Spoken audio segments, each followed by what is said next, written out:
कति छ 2 केजी को 2 केजी भनेको छ नि सुरुमा 2 केजी छ भनेपछि मैले के सिकाऊ मिली सेन्टी डेसिग्राम डेका हेक्टो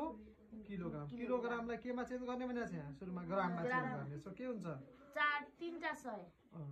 सो यसमा के हुन्छ मल्टिप्लाई 10 10 100 10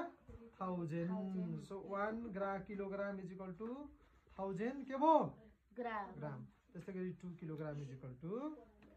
2000 ग्राम है 2 into 1000 बुझ्यो कि नै सो 2000 ग्राम हैन अब के भयो त 2000 यहाँ लेखा छ क्वेशन हेर त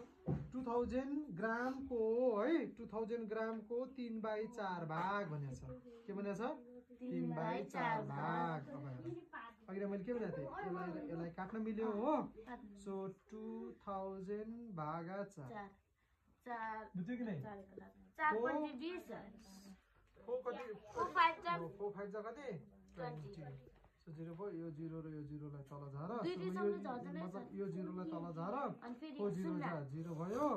फेरि यो 0 लाई के गर तल झार 4 0 जा हो हो सो 4 500 जा हो कति जा 500 जा सो 500 into 3 ग्राम हो 15 तिया 5 3 जा 15 कति आन्सर 1500 सो पहिला केमा चेन्ज गरेछ यसमा ग्राम तर यदि ग्राममा चेन्ज गरेका छैनौ भने 3/2 केजी लेख्दा पनि हुन्छ यसलाई पछि हामीले ग्राममा चेन्ज गर्न पर्छ बुझिलिएछ त्यस्तै गरी बुझिलिए लागा आमा टिफिनमा लाने टुक्का बनाइ खाइ